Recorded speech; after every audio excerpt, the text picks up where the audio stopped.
காலுக்கு கீழே தண்ணி இருக்குது, அந்த தண்ணியை குடிக்க முடியாது.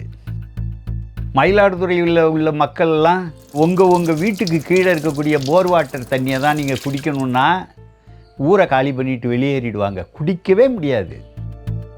ONGC கிணறுகள் எங்கெங்கெல்லாம் இருக்குதோ அதுலேருந்து 10 கிலோமீட்டர் 15 கிலோமீட்டர் வரைக்கும் இந்த பாதிப்புகள் இருக்குது.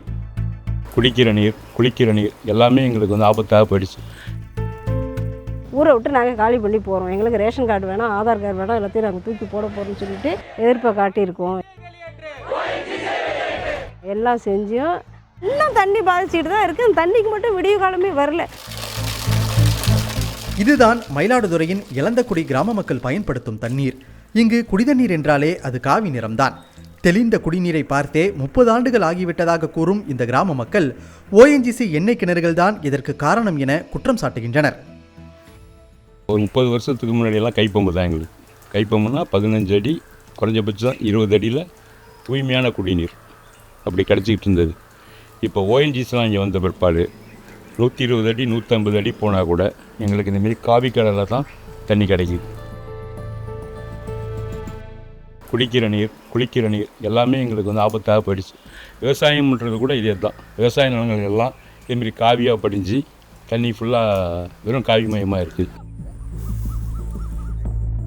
பைப்லேருந்து வந்து இதேமாரி காவி கலரில் மேலே ஃபுல்லாக மாறுது. அப்படி இது வந்து மண்ணோட ஒரிஜினல் கலர், இது ஒரிஜினல் கலர். இது வந்து மேலே வந்து காவியாக படிஞ்சு இது ஃபுல்லாக அதுமாரி பண்ணிடுது. பயிரோட பாதிப்பு இருக்குது, பயிரில் பாதிப்பு இருக்குது, விளைச்சல் கம்மியாக இருக்குது. இந்த ஏரியா ஃபுல்லாக அப்படி தான். மயிலாடுதுறையை சுற்றி உள்ள அத்தனை ஊர்களிலும் குடிநீர் நாங்கள் காசு கொடுத்து வாங்க வேண்டியதாக இருக்குது. சின்ன சின்ன ஃபில்டர் போட்டிருக்கேன். இப்போ நானே வீட்டில் வந்து பெரிய ஃபில்டர் ஒன்று டேங்கில் போட்டிருக்கேன். குடிப்பதற்கு, துணி துவைப்பதற்கு எல்லாருக்கும் தனித்தனியாக ஃபில்டர் போட்டால் தான் ஓரளவு எங்களுக்கு தண்ணியும் தூய்மையான தண்ணி கிடைக்கிது. டெல்டா மாவட்டங்களில் ONGC திட்டங்களுக்கு எதிராக மக்களை ஒன்றிணைத்தவர் பேராசிரியர் ஜெயராமன். மக்களின் எழுச்சியால் டெல்டா பகுதிகளை பாதுகாக்கப்பட்ட வேளாண் மண்டலமாக தமிழ்நாடு அரசு அறிவித்தது.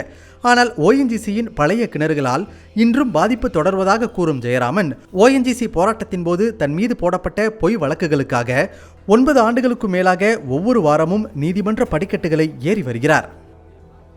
இப்போ புதிய கிணறுகள் அமைக்க முடியாதுங்கிற நிலைமையில் ONGC என்ன செய்யுதுன்னா, பழைய கிணறுகளில் வந்து நாங்கள் மராமத்து செய்ய போகிறோம், பராமரிப்பு செய்ய போகிறோன்னு சொல்லி ஏராளமான ரசாயனங்களையும் குழாய்களையும் உள்ளே கொண்டு வந்து 1 மாதம் 1.5 மாதத்துக்கு குறையாமல் அவங்க வேலை செய்கிறாங்க. அப்போ அந்த வேலைகள் என்ன அப்படின்னு பார்த்தா ONGC என்ன செய்யுதுன்னா, ஒரு 1500 மீட்டர் ஆழத்தில் சைட் ட்ராக்கிங்னு பேர், டைரக்ஷனல் ட்ரில்லிங்னு பேர், அதை ONGC செஞ்சிருக்கு. நம்ம கண்டறிஞ்சு அதை தடுத்து நிறுத்தியிருக்கோம் இப்போ பல இடங்களில். இப்போ இந்த பழைய திட்டங்கள் தொடருதுன்னா பழைய அழிவுகள் தொடருதுன்னு தானே அர்த்தம்.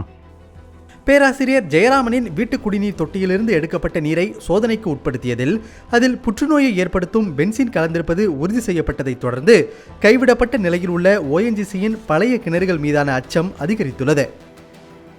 அவங்க பழைய கிணறுகளில் ப்ரொடக்ஷன் நிறுத்திட்டு போனாலும் கூட அதுக்கப்புறம் அதில் ப்ளக்கிங்னு அவங்களுக்கு ஒரு மெத்தட் இருக்குது. அதன்படி அதை மூடணும். அப்படி மூடாமல் இன்றைக்கி இரவும் பகலுமா அந்த ஆயில் ஸ்பில்லேஜுங்கிறது நடந்துக்கிட்டே இருக்குது. பக்கத்தில் இருக்கக்கூடிய நீர் தொகுப்பில் கலந்துக்கிட்டே இருக்குது. நிரந்தரமாக பழைய கிணறுகளை நீங்கள் மூடலைன்னு சொன்னால் காவிரி படுகையை காவந்து பண்ண முடியாது. ONGCக்கு எதிராக கதிராமங்கலத்தில் நடந்த போராட்டத்தை தமிழகம் மறந்திருக்காது. குடித நீருக்கே ஆபத்து என ஒவ்வொரு வீடுகளில் இருந்து வீதிகளில் இறங்கிய பெண்கள் ONGCக்கு எதிரான போராட்டத்தை உலகறிய செய்தனர். கதிராமங்கல போராட்டத்தில் பெண்களும் களமிறங்க முக்கிய காரணமாக இருந்தவர் கலையரசி. தஞ்சாவூர் மாவட்டம் திருவிடம்புரம் தாலுக்கா கதிராமங்கலம் ONGC போராட்டத்துக்கு முன்னோடியான அந்த கிராமத்தில் கேன்சர்னால் இறந்துக்கிட்டு இருக்கிறவங்க அதிக பேர். ஒவ்வொரு குடும்பமும் தவிச்சிக்கிட்டு நிற்கிது இன்றைக்கி. அது 2வது தோல் வியாதி அவ்வளோ வந்துக்கிட்டு இருக்கு அந்த தண்ணியால். ஒரு 5 மணி நேரம் நிற்பாங்க ஒரு நாளைக்கு. அந்த தண்ணியில் நிற்கிறப்ப உங்கள் காலோட நிலமை கையிலலாம் என்ன பிரச்சனை? காலு தான் பிரச்சனையாக இருக்குது. குளிக்கிறப்பே அரிப்பு அந்த பிரச்சனையெல்லாம் இருக்குது. அவங்க இப்போ செலுத்துகிற தண்ணிக்குள்ளே செலுத்துகிற பூமிக்குள்ளே செலுத்துகிற அந்த கெமிக்கலால் தான் எங்களுக்கு அந்த பிரச்சனையே. இப்போ பணம் இருக்கிறவங்க போய் வைத்தியம் பார்த்துக்கிறாங்க, கவர்மெண்ட் ஆஸ்பத்திரிக்கு போகிறவங்க போகிறாங்க. இப்படி தான் தொடர்ந்து வைத்தியமாகவே போயிட்டு இருந்தால் அந்த பிள்ளைங்க படிக்கிறது எப்படி? மற்ற முன்னேற்றத்தை நாங்கள் எப்படி பார்க்கறது? அதே கதிராமங்கலத்தில் ஓஎன்ஜிசியின் நச்சு கலந்த தண்ணீரால் மனைவியை புற்றுநோய்க்கு பலி கொடுத்ததாக ஆதங்கப்படுகிறார் பழனி முருகன். தனியாரில் போய் செலவு பண்ணி பார்ப்போம் தான் பார்த்தாங்க. 24 லட்ச ரூபா செலவு பண்ணி சொத்தே விற்றேன். ஆனால் விற்றும் காப்பாற்ற முடியல. அவங்க வகைராவில் எங்கள் வகைராவில் எந்த விதமான இன்ஃபெக்ஷனும் இல்லை. இந்த மாதிரி ஒரு ஃபால்ட் ஆகி இறந்ததே இல்லை எங்கள் வாழ்க்கையில். இந்த தண்ணியை யூஸ் பண்ணது வந்து தவறுங்கிறாங்க. அதனால் வர்றதுக்கு வாய்ப்பு இருக்குது அப்படின்னு சொன்னாங்க. தண்ணியும் பிடிச்சி போய் டெஸ்ட்டு பண்ணோம். அது வந்து ஒரு நாள் வச்சுருந்து மறுநாள் காலையில் குடித்தோம்னா அந்த ஓரத்தில் வந்து இந்த வண்டல் மாதிரி வந்துடுது. எங்களோட இது போனால் அடுத்த தலைமுறை இந்த மண்ணில் இருக்கணுங்கிறதுக்காக தான் நாங்கள் இந்த அளவுக்கு போராடுறோம். எங்கெல்லாம் கைது பண்ணி அடித்து கொன்று போட்டால் கூட பரவாயில்ல, அதை வச்சாவது அடுத்தது விடிவு காலம் வரும்னு தான் நாங்களாம் துணிஞ்சு இறங்கணும். எத்தனை கேஸ் வந்தாலும் சந்திக்க தயாராக இருக்கோம். தண்ணிக்கு விடிவு காலம் வரணும். எங்களுடைய அடுத்த தலைமுறை நிம்மதியாக அந்த மண்ணில் இருக்கணும். மயிலாடுதுறை மக்களின் புகார்கள் குறித்து ஓஎன்ஜிசி தரப்பின் விளக்கம் கேட்க DW தமிழ் முயன்றது. ஆனால் இது தொடர்பாக ஓஎன்ஜிசி இதுவரை எந்த பதிலும் அளிக்கவில்லை. இதுகுறித்து மயிலாடுதுறை மாவட்ட ஆட்சியர் அலுவலகத்திடம் கேட்டபோது தமிழக சட்டமன்ற தேர்தல் நடப்பதால் இப்போது கருத்து ஏதும் கூற முடியாது என தெரிவித்துவிட்டனர். தாசில்தார்கிட்ட போய் நாங்கள் இந்த பாட்டில் தண்ணியை பிடிச்சிட்டு போய் காட்டி அவங்கள்ட்ட சொல்லும்போது அவங்க நாங்கள் ஆய்வுக்கு அனுப்பிட்டு உங்களுக்கு தகவல் சொல்கிறோம். நாங்கள் கிட்டத்தட்ட 2 மாதத்துக்கு மேலே ஆகி போயிடுச்சு. இது வரைக்கும் அவங்களுக்கு இந்த தகவலும் சொல்லலை.